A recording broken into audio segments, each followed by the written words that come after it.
Hello educators, if you have been wondering how to teach fraction for lower primary students, you have came to the right place. At the end of this video, teachers will be able to teach students how to identify numerators and denominators, comparing like and unlike fraction, and identify equivalent fractions. The approach we are using today is CRA approach, which is also known as concrete, representational, and abstract stage. The purpose of using CRA approach is to make sure learners completely understand the skill and concept they are learning before executing the problem on their own. This approach consists of 3 stages, which is the concrete, representational, and abstract stage. First, let's start to identify numerator and denominator. In concrete stage, using manipulative, which is the equivalency cube, learners are able to manipulate the cubes to represent different fractional parts.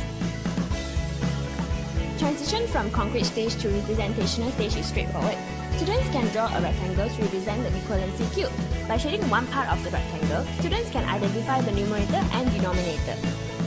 At the abstract stage, learners are able to express fractions with mathematical symbols. For instance, by writing 2 over 5, students will be able to identify the numerator and denominator, as well as what each parts represent. Let's move on to comparing like and unlike fractions. Students at times think that 1 over 4 is bigger than 1 over 2 because they feel the bigger the number, the bigger the fractional parts. Therefore, using the CRA approach, we can help students to visualize the portion of each fractional parts. At the concrete stage, we use the cubes to represent the parts for each fraction. Students can see how big or how small a certain fraction is. Then, we can transit to the next level, which is the representational stage. It shows the same fraction, but this time by drawing it out. For like fractions, we can teach students by shading the fractional parts to identify the portion and compare it. Hence, they will know that 3 over 8 is smaller than 5 over 7 and 7 over 8. It goes the same for unlike fractions.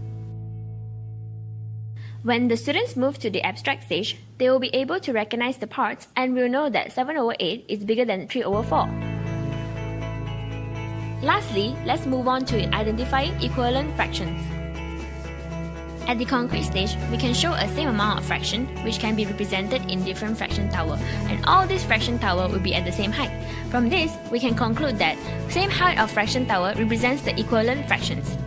When we transit to the representational stage, teachers can tell students to shade the fractional parts. By doing so, students can identify the equivalent fractions.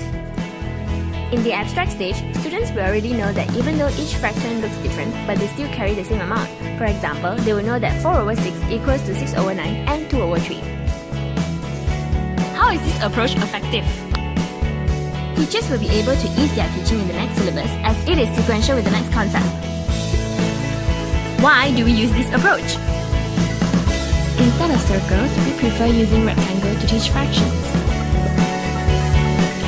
It is because using circles to teach fraction is hard for the students to divide into equal sizes as they might not know the center point of the circle. That's it for today. Have fun teaching! This video is brought to you by Suprit Ko, Tameme, and Chan Xuan Tong. Thanks for watching! Created using Powtoon.